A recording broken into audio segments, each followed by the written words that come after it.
You can able to see my screen, right?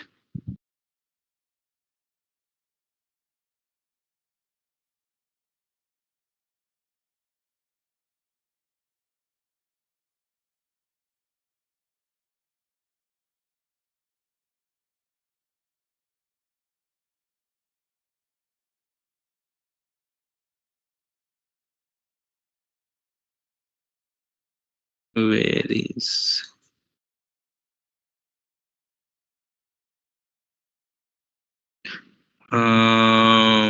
okay, 1 minute. Where is our document?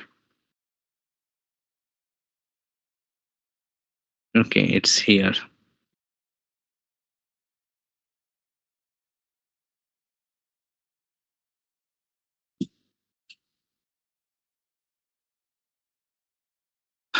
So today I will explain about overview, correct?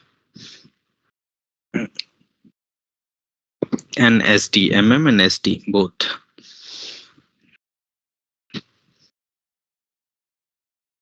Let me open PPT. Uh,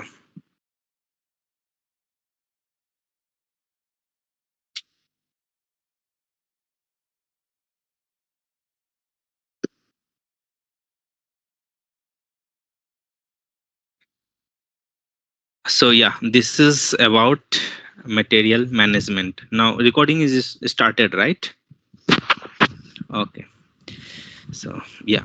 So any goods which are used to do work either as a part of product or as resources consumed in carrying out the work is specified as a material, right? And material management is a grouping of the organizational functional responsible for planning, for planning, sourcing, stocking, manufacturing, control, and distribution activities of goods.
And storage of goods from their point of origin to the point of consumption. Hello?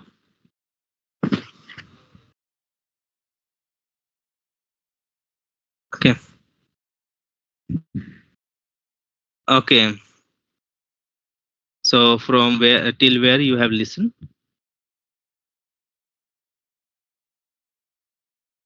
Okay, material management, right?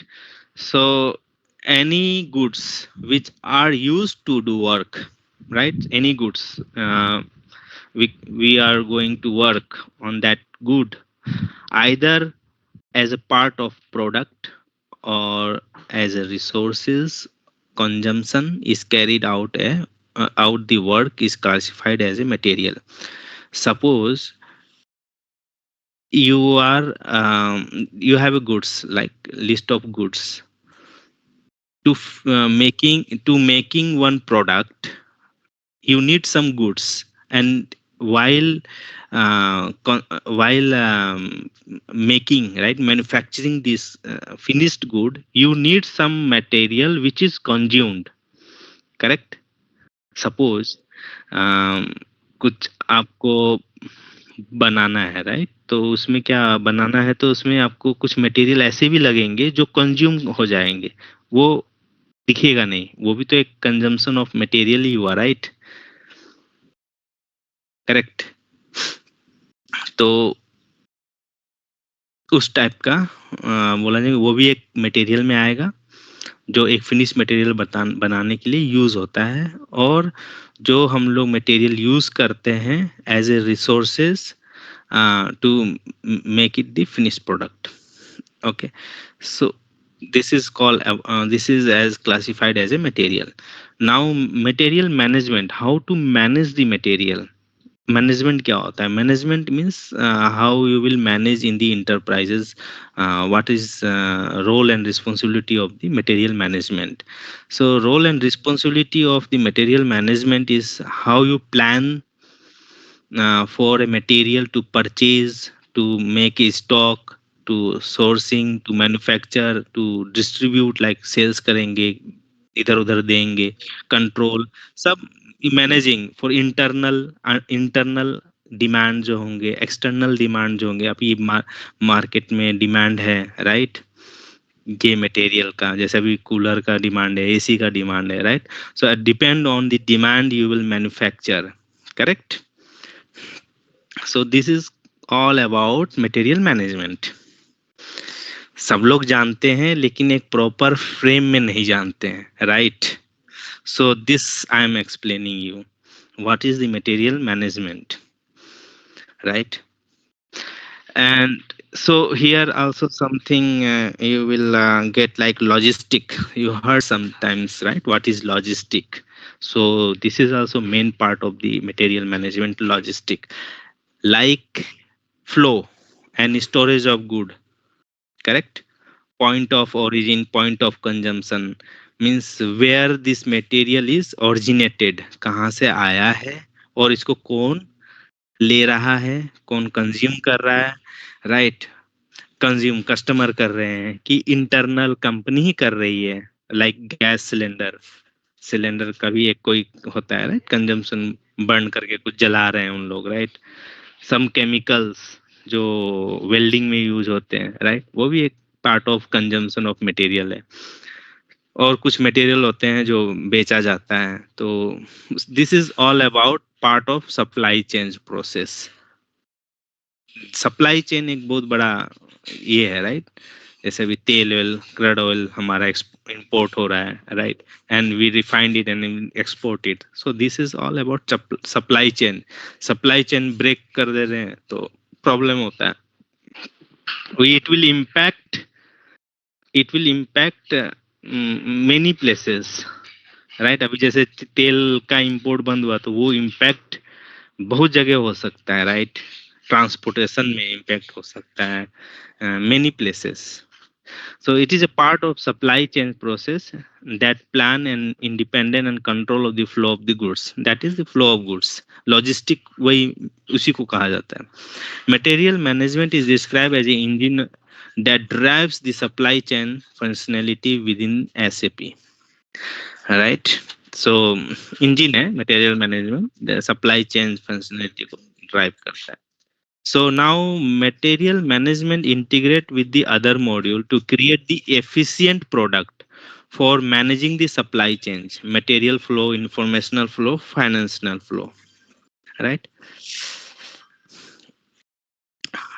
ये material integrate है other module से, right. कैसे? SD module से, FI module से, right. Create efficient product to manage supply chain जो हमारा flow होता है, राइट. मटेरियल कहीं इधर से उधर जा रहा है, कोई इंफॉर्मेशन है मटेरियल का, सपोज क्या बोले, ये परमाणु बम बनाने का information, right. Hello again network है, राइट. तो इन परमाणु बम बनाने का जो इंफॉर्मेशन है, राइट, वो भी एक तो फ्लो है, राइट. यहाँ से वहां गया फ्लो, तभी ना कोई बना सकता है. फाइनेंशियल फ्लो भी है एक सप्लाई चेन का हिस्सा, राइट. सो यहाँ पे आ जाता है फेस ऑफ द मटेरियल में, कि कितने फेस आते हैं, right. Material planning and control, purchasing, good receiving, जैसे उस दिन बताया था मैं, right. You have to plan the material, right. And उस पे कंट्रोल होना चाहिए कि कितना खरीदना चाहिए कितना नहीं। ऐसा नहीं कि बहुत ज्यादा खरीद के हम लोग रखे हुए और वो वेस्ट हो गया। करेक्ट, ऐसा भी होता है बहुत जगह। तो वो आपको फाइनेंस लॉस करेगा। तो प्लानिंग कंट्रोल होना चाहिए, एक अच्छा प्लानिंग होना चाहिए, और आपको उस हिसाब से परचेजिंग होना चाहिए। कंट्रोल और प्लानिंग तब आता है डिमांड के हिसाब से, राइट। सप्लाई चेन में जो डिमांड होता है उसके हिसाब से आपको प्लानिंग एंड कंट्रोल रहता है। Then you will purchase. Purchase करने के बाद गुड रिसिप्ट होगा, फिर इन्वेंट्री होगा, माने काउंट करेंगे, तब पेमेंट प्रोसेस होगी। ये सब मैं बता चुका हूँ आपको, राइट। ये फेस है, प्रोसेस है मटेरियल मैनेजमेंट का। और ये कैसे लिंक्ड है एसडी से वो भी मैं बताया हूँ, वो भी आएगा बाद में। सो ये है और ऑर्गेनाइजेशनल स्ट्रक्चर जो आपको समझना होगा, right. M N D T client होता है, जो हमारा M N D T field field होता है। M N D T table level में आप देखे होंगे, M N D T client, वो क्लाइंट क्लाइंट रहता है। जैसे 100 क्लाइंट, 200, मेनी क्लाइंट्स हो सकता है एक सिस्टम में, आप 4-5 क्लाइंट ले सकते हो, करेक्ट। और कंपनी कोड होगा, राइट। एक कंपनी कोड, दो कंपनी कोड, और कंपनी कोड के अंदर परचेजिंग ऑर्गेनाइजेशन होंगे, राइट। परचेजिंग ऑर्गेनाइजेशन के अंदर प्लांट्स रहेंगे, प्लांट के अंदर अलग अलग स्टोरेज लोकेशन रहेंगे। ये एक ऑर्गेनाइजेशनल स्ट्रक्चर है, ऐसा रहता है, करेक्ट। अभी स्टोरेज लोकेशन एक प्लांट में एक स्टोरेज लोकेशन हो सकता है, तो मल्टीपल स्टोरेज लोकेशन भी हो सकते हैं, जरूरी नहीं है, राइट। एज जैसा डिमांड होगा उस हिसाब से स्टोरेज लोकेशन रहेंगे, राइट, करेक्ट। या तो for multiple storage there will be multiple storage location for one plant, and there will be multiple plants for one purchasing organization, and there will be multiple purchasing organization for one company code. Yeah, so and company code is linked with the client. So these are the organizational structure. Now coming to purchasing organization. The organizational unit is responsible for procuring material or service for one or more plants, and for negotiating general condition of purchase with vendor. Negotiation, right? Negotiation करते हैं हम लोग vendor के साथ, right. Negotiating actually लिखा हुआ, negotiating. सो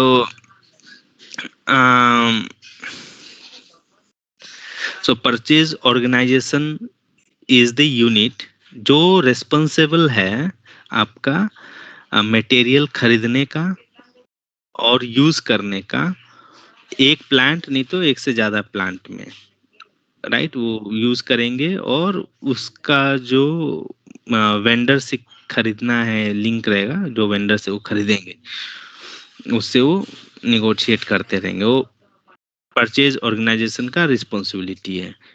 और purchase group का रिस्पॉन्सिबिलिटी क्या है? Purchase organization is further subdivided into purchase group, which are responsible day-to-day buying activities. ये परचेज ग्रुप के अंदर माने क्या खरीदना है क्या खरीद रहे हैं, राइट।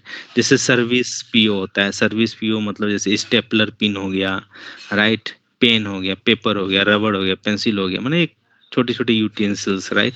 सो ये सर्विस पीओ में हो गया, राइट। तो उसके लिए हम लोग एक परचेजिंग ग्रुप बना लेंगे।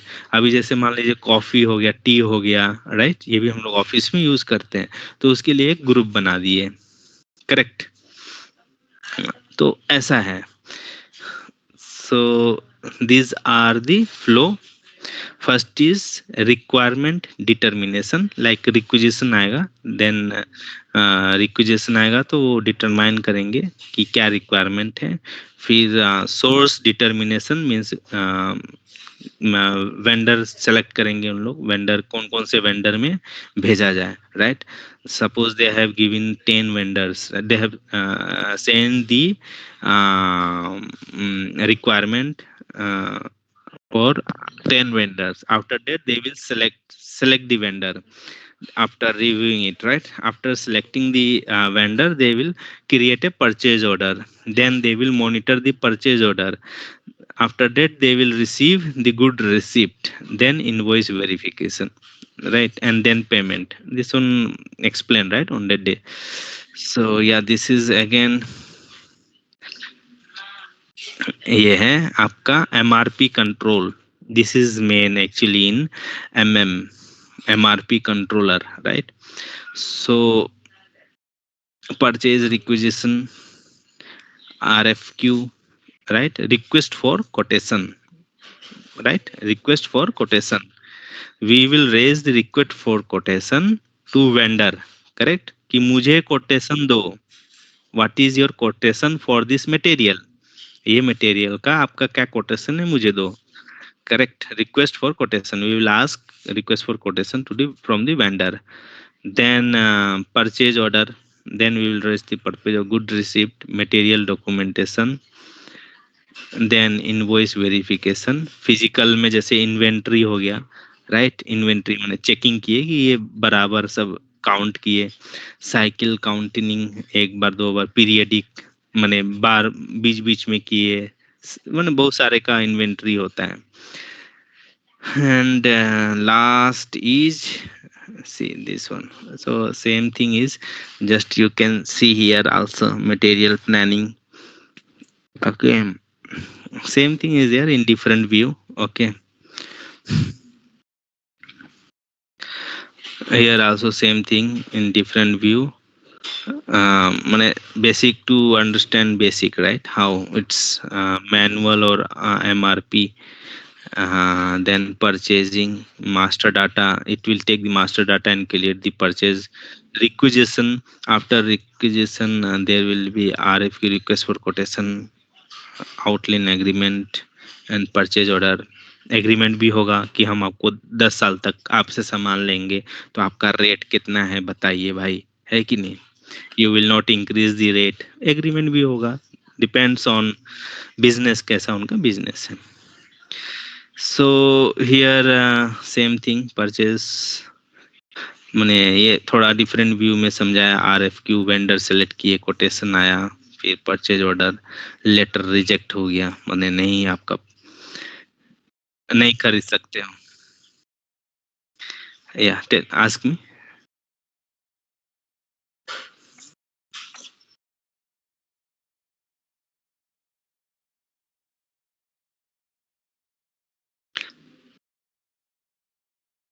No, no, here rejection is to create the purchase order or not. जैसे मैंने क्या है, परचेज रिक्विजिशन मैंने क्रिएट किया, करेक्ट. तो उसका रिक्वायरमेंट आया कि ये सामान खरीदना है. Source of supply, right. Who will be the source of supply, कौन आपको सामान देगा. तो आप RFQ, request for quotation raise करेंगे. तो आप भेजेंगे वेंडर 1 2 3, राइट. तो रिक्वेस्ट फॉर कोटेशन है, तो वेंडर क्या रेज करेगा, कोटेशन भेजेगा आपको. अगर कोटेशन भेजेगा तो आपको अगर पसंद आया तो आप परचेज ऑर्डर क्रिएट करोगे, अगर पसंद नहीं आया तो आप रिजेक्ट करोगे, रिजेक्ट कर दोगे कि your quotation is not. So right, vendor selection तो इधर ही हो गया था. ओके, वेंडर सिलेक्शन, मान लीजिए मैंने वेंडर ए सेलेक्ट कर लिया, राइट. तो अभी ए सेलेक्ट किया, तो ही मैं उसका कोटेशन रिसीव करके परचेज ऑर्डर क्रिएट किया. लेकिन कोटेशन आने के बाद, राइट, क्वेश्चन कोटेशन तो सबसे आएगा, राइट, ABC सबसे आएगा, सबसे आएगा. अभी जिसमें जो पसंद आएगा, जिससे हम परचेज ऑर्डर क्रिएट कर लेंगे, और बाकी सब माने वो रिजेक्शन ही रहेगा एक तरफ से, रिजेक्शन ही रहेगा कि वी कैन, मतलब रिजेक्ट कर सकते हैं, राइट. तो वो सिस्टम में रहता है ऑलरेडी. सो इधर आ गया आपका purchase order, purchasing requisition, RFQ, purchase order, vendor, other plant, right.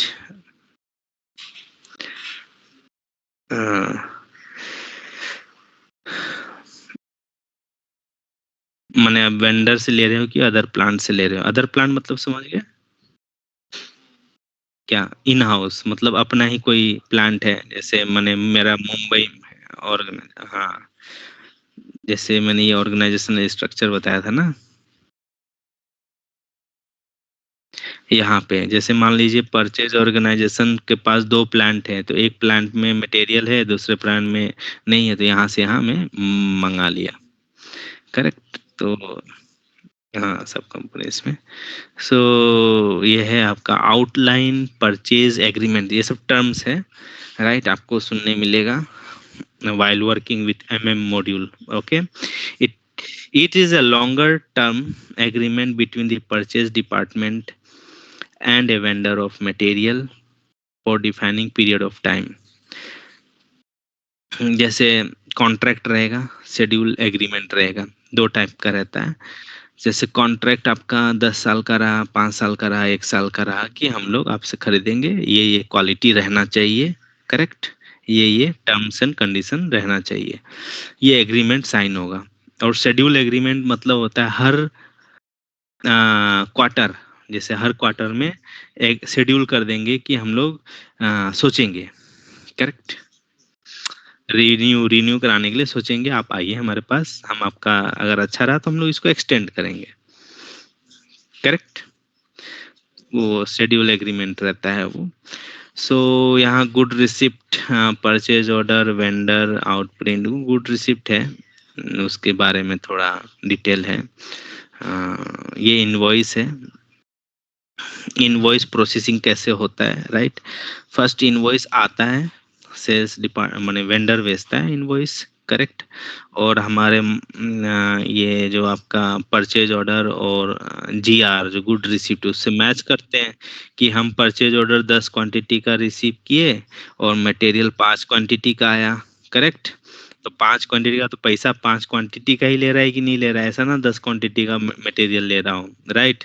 तो इनवॉइस डॉक्यूमेंट देखेंगे और उसका पेमेंट करेंगे। करेक्ट। ये है। सो मटेरियल इज फिनिश्ड, यही है, ज्यादा कुछ है नहीं मटेरियल में। Correct. So now I am going for SD flow. So introduction to SAP sales and distribution organizational structure, ये सब तो आपको इंडेक्स है। अभी आ जाते हैं सेल्स ऑर्गेनाइजेशन, राइट। इसमें थोड़ा ज्यादा, सेल्स में थोड़ा कुछ ज्यादा मिलता है आपको टर्म्स। सो इसमें आपको like sales organization, in sales organization, what are the branches there, right? So here organizational unit with sales and distribute products, negotiate terms of the sales, responsible for each sales related transaction. क्या होता है sales में? Sales ऐसा चीज है कि जिसमें जो बहुत लोग अचीव नहीं कर पाते हैं, बहुत सारी कंपनी। करेक्ट। तो इसमें बहुत सारा प्लानिंग करना पड़ता है, how to attract the customer, तो उसके लिए ये सब बना गया है, राइट। तो जैसे आपका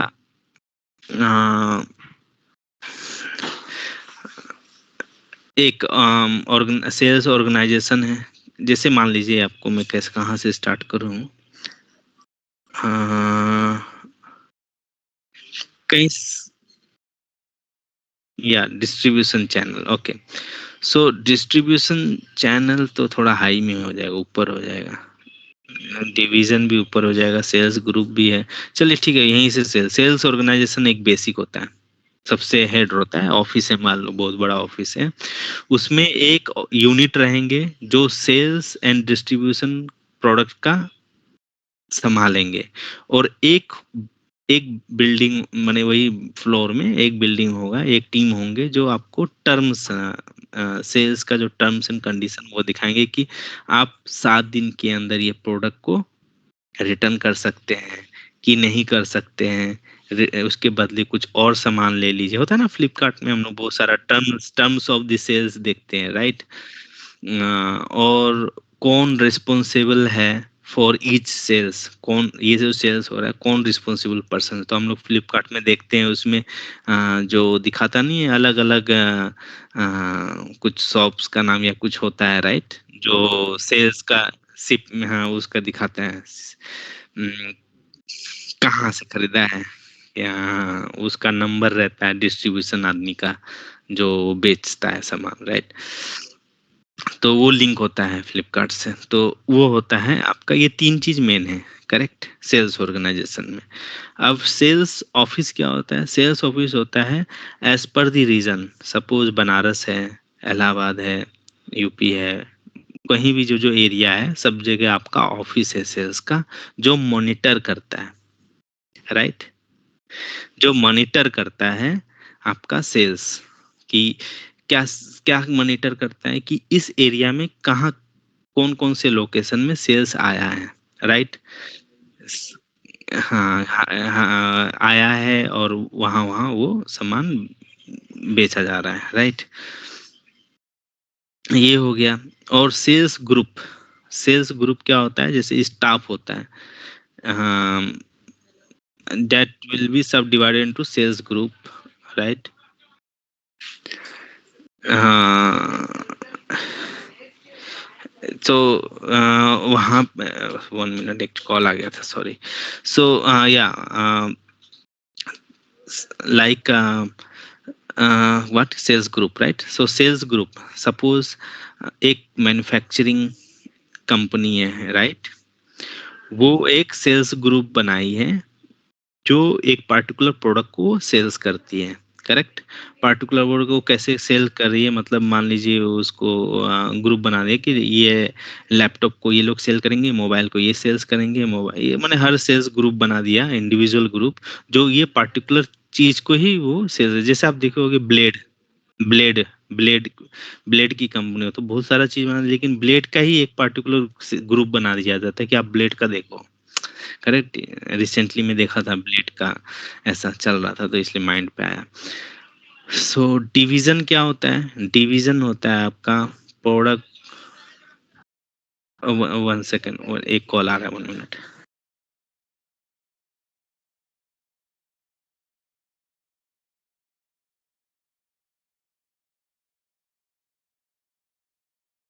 या हेलो। सो या डिवीजन, राइट। सो अभी जैसे जो भी कस्टमर के साथ हम लोग डील करते हैं, राइट, डील करते हैं, जैसे मान लीजिए हर एरिया में अलग अलग हम लोग बनाए हैं कंडीशन, राइट। जैसे मान लीजिए रूरल एरिया है कोई, राइट, तो वहाँ पे हम लोग डिलीवर नहीं कर सकते हैं, करेक्ट। तो उसके लिए कुछ हम लोग के लिए 7 दिन के बदले 10 दिन होगा, कुछ अलग निकालेंगे, राइट। और कुछ कुछ एरिया में कस्टमर भी अजीब टाइप के होते हैं, करेक्ट। तो depend on that we will situation like sales data, right, हम लोग सेल्स डाटा लेंगे, then only we can decide like what will be the agreement with the customer. ऐसा ना हो कि यहाँ कस्टमर क्या है, हर तीसरे दिन में सब सामान रिटर्न कर देती है, राइट। सो सो ऐसा भी होता है, बहुत सारा पोर्टफोलियो होता है, डिवीजन वाइज जो होता है वो बनाया जाता है जो वो हैंडल कर सके, प्रोडक्ट ग्रुप जो भी है आपका। और प्राइसिंग भी अलग अलग रहता है, जैसे मान लीजिए आपके हैं, अगर देखा जाए तो शिपिंग कॉस्ट सस्ता है, राइट, तो सस्ता है तो वहाँ प्रोडक्ट का रेट कम रहेगा, और हमारे यहाँ मान लीजिए शिपिंग कॉस्ट ज़्यादा है तो प्रोडक्ट का रेट ज़्यादा रहेगा, करेक्ट। सो वो डिवीजन के हिसाब से उन लोग डिसाइड करते हैं, माने division is responsible to decide what will be the pricing, terms and condition, agreement, all this thing, right. So इस सबको मिला के आपका सेल्स ऑर्गेनाइजेशन में ही आ जाता है, ओके। और distribution channel, right, how you are communicating with the customer, हाँ, या जैसे आप दुकान से बेच रहे हो कि आप मैन टू मैन ये आता है ना, क्या बोलते हैं, ये नेटवर्किंग, एक को दो को जोड़ो, तीन को जोड़ो, चार को जोड़ो, है कि नहीं, वो है वे। और दूसरा है आपका फ्लिपकार्ट, कहीं भी डिटेल में दे दिया, आप बेच रहे हो सामान, डिफरेंट वे ऑफ का, this is called distribution channel. जो वे से आप डिस्ट्रीब्यूशन सबको मिला के आपको सेल्स ऑर्गेनाइजेशन में आ जाता है। सो ये है आपका सेल्स का। One second, we can get a different view also. So this is the client, this is the sales organization, distribution channel, how it will distribute, like wholesale से बेच जा रहा है कि कैसे बेचना है, डायरेक्ट सेल है क्या है, and these are the division, right? माने अलग अलग एरिया रहेंगे, राइट? हाँ, तो सेल्स एरिया देखिए, नीचे सेल्स एरिया लिखा हुआ है, थोड़ा कम है। अब जैसे ये कम दिया हुआ है, एकदम कंपनी है, right? New Delhi, Chennai, sales group बना दिया गया है, और सेल्स पर्सन यहाँ पे दिए। ये आपका चेन्नई में है, ये आपका सेल्स पर्सन है। Okay, then sales info system, ये भी आपका डिफरेंट फ्लो है। यहाँ पे लिखा है प्रोक्यूरमेंट प्लानिंग, पीपी जो मैं बताया था, राइट? एसएपी पीपी, और मटेरियल मैनेजमेंट, राइट? ये मटेरियल मैनेजमेंट। अब यहाँ से हमको आएगा इधर, तो pre sales activity, first what they will do, first they will inquiry and, या इंक्वायरी एंड, माने कोई हम कोई हमसे हमको कुछ बेचना है, तो someone will inquiry first, right? कि है कि नहीं, सामान क्या है। So then they will, customer inquiry करेगा, then they will send us a request for quotation, and for us it will be quotation, correct? After quotation, so they will raise the purchase order, so I will raise the order, sales order, correct? And sales order I will raise based on the, suppose we have a contract, right? Contract है कि नहीं है, वो depend on the business, B to B, like कैसे आप contract sign किए हो।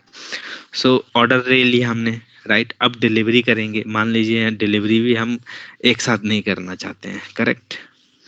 हम तो उसके लिए शेड्यूल एग्रीमेंट कर देंगे, मतलब some quantities we will deliver now and after that we will deliver after some days, right? Shipment होगा, शिपमेंट में आपका तीन चीज आ जाएगा, right? Delivery, transportation, shipment, then goods insurance होगा, राइट?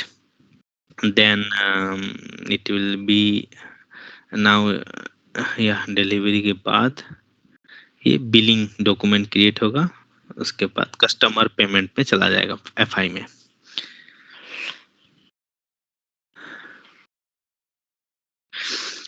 अब इसका मतलब समझ में आया, मटेरियल स्टॉक अकाउंट और अकाउंट रिसीवेबल।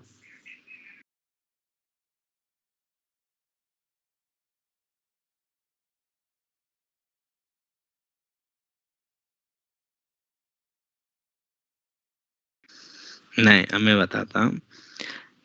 मान लीजिए आपका विद इन ऑर्गेनाइजेशन आपने किया है, right?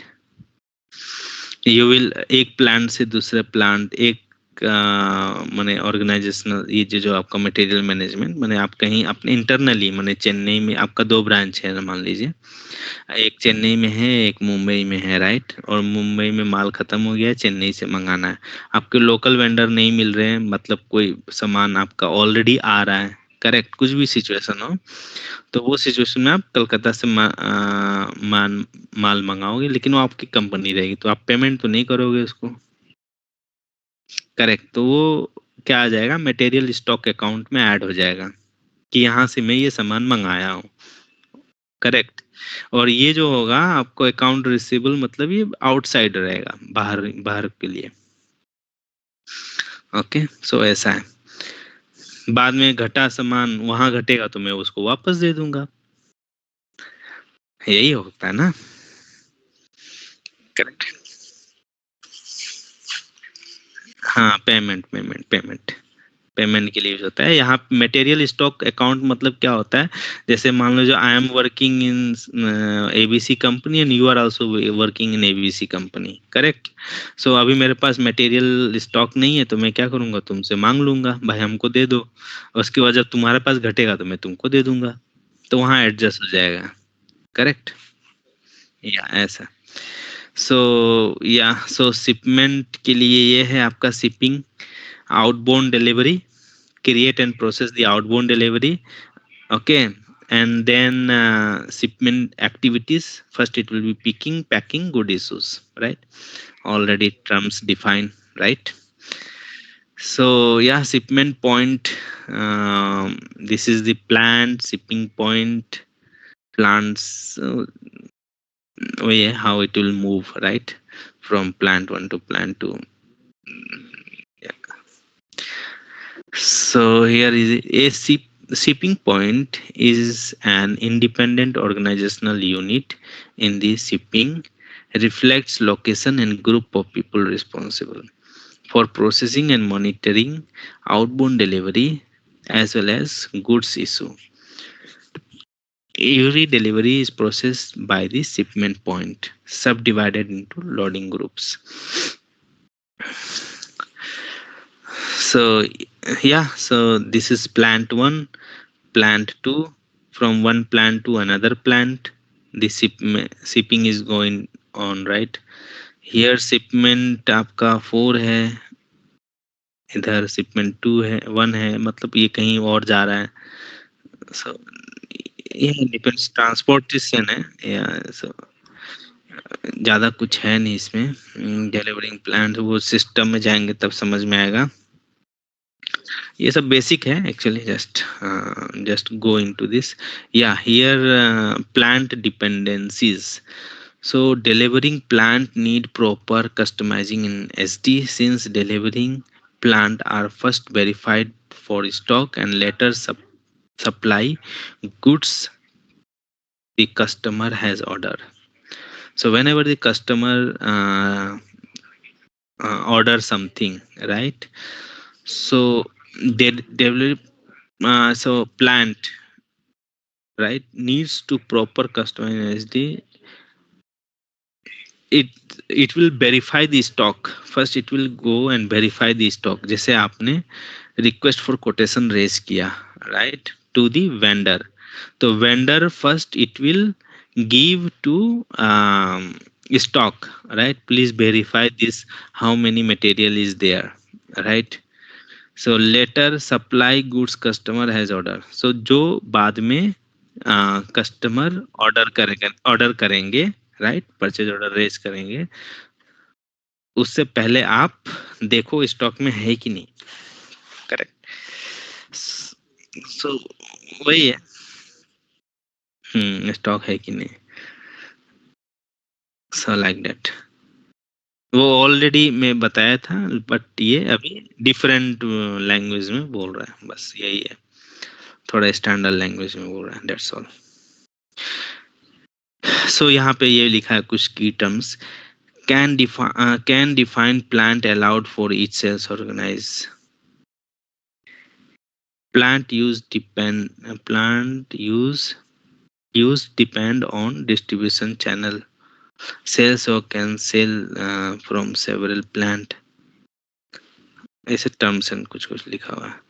So now going to plan dependencies, ये भी कुछ नहीं है इतना। The sales organisation can also sell product supplied by plant which is assigned to different company code, intercompany sales processing. So yeah, intercompany sales processing process मालूम है आपको?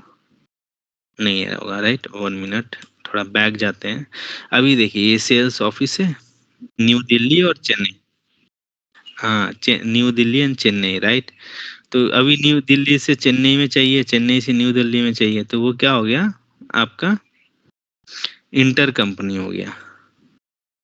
कहाँ गया, इंटर कंपनी, उसी को टर्म को ही बोला जाता है इंटर कंपनी सेल्स प्रोसेसिंग, मैंने आपको दिया, आप मुझे दिए, राइट। सो वही है। And business partner, what is business partner? This is very very important, like in SAP, with whom the company has business relationship. A relationship can be yeah, customer, contact person, vendor, employee, right? So business partner, if you are creating purchase order, if you are getting sales order, anything, you need to define business partner कि ये क्या है, ये customer है कि vendor है, क्या है, राइट? सो एम्प्लॉय है, so that partner need to be clear and assign. तो वेंडर है तो पता चल जाएगा कि ये, अभी जैसे परचेज ऑर्डर में आप वेंडर ही असाइन करोगे, करेक्ट? सेल्स ऑर्डर में आप कस्टमर असाइन करोगे। सो वैसे ही है आपका। So here is a business partner, sold to party, ship to party, bill to party, pair, right? So what is difference in that? Customer that order the goods, उसको बोला जाता है sold to part, sold to party, right? Pair भी बोल सकते हैं आप। सो sold to, जिसको आप सामान बेच रहे हो, करेक्ट? राइट, आप बेच रहे हो, वो कस्टमर है, correct? Customer has order the goods, customer ने सामान खरीदा। अब शिप टू माने कहाँ पहुंचाना है सामान, और बिल टू पैसा किसको देना है, करेक्ट? सब अलग अलग है। अभी खरीदा मैं मुंबई से हूँ, राइट, लेकिन पहुंचाना मुझे यूपी में है सामान, और मुझे पेमेंट करना है दिल्ली में, क्योंकि इसका हेडक्वार्टर दिल्ली में है, करेक्ट? वैसा है। सो इधर here also same thing, okay, यही है, वही है, same concept, sold to, ship to, bill to, अरे सब तो बता ही दिया हूँ मैं। अच्छा, ये अलग अलग ऐसा बनाया है, अच्छा, अभी समझा मैं। जैसे ये सोल्ड टू में जा रहा है तो ये बता रहा है सब कुछ, उसके बाद पार्टी रिसीव द गुड्स, हाँ वही मैं बताया, राइट? और bill to party receive the invoice, invoice जिसको हम लोग बेचते हैं, राइट? सो यहाँ पे लिखा है terms can be created as independent partner and linked to one or more sold to partner. हाँ, हो सकता है, करेक्ट। माने बिल एक ही हो लेकिन सोल्ड टू पार्टनर मल्टीपल हो सकते हैं, करेक्ट? हेलो, समझे ये बात? ओके, सो या payer payer need to send the payment, या ठीक है। ये है, अब आपका मेन चीज आ जाते हैं, standard order type. I N मतलब इंक्वायरी, किसी ने इंक्वायरी किया, करेक्ट? कोटेशन मतलब क्यूटी, ओ आर मतलब sales order, standard order raise किए। एल एफ मतलब reference to the sales order, माने कौन से रेफरेंस में आपने सेल्स ऑर्डर क्रिएट किया, परचेज ऑर्डर के रेफरेंस में सेल्स ऑर्डर क्रिएट किया कि something else. Delivery without reference, delivery without reference, L O. F two is delivery related to billing document, right? अब ये सब बेसिक टी कोड है इसका। Customer material information record, right? ये enquiry, quotation, sales और ये सब टी कोड। हाँ, आपको ये बस सेल्स खत्म, ओके। नाउ सेल्स खत्म, एसडी खत्म, एसएपी खत्म, राइट? ईआरपी सब हो गया basic, right? Now from tomorrow I will start SAP ABAP into our main, okay? So good, सब सही, कुछ बेनिफिट हुआ कि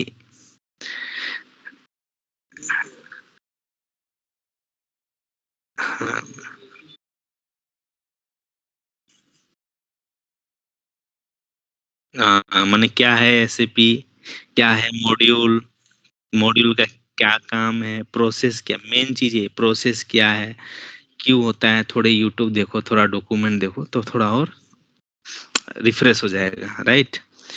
और ये तो सब जनरल अनसाइड जो है वो तो आप जितना आप प्रैक्टिस करोगे तो। मैं भी देख ही रहा हूँ कौन सा डॉक्यूमेंट है। Okay, you can close the recording.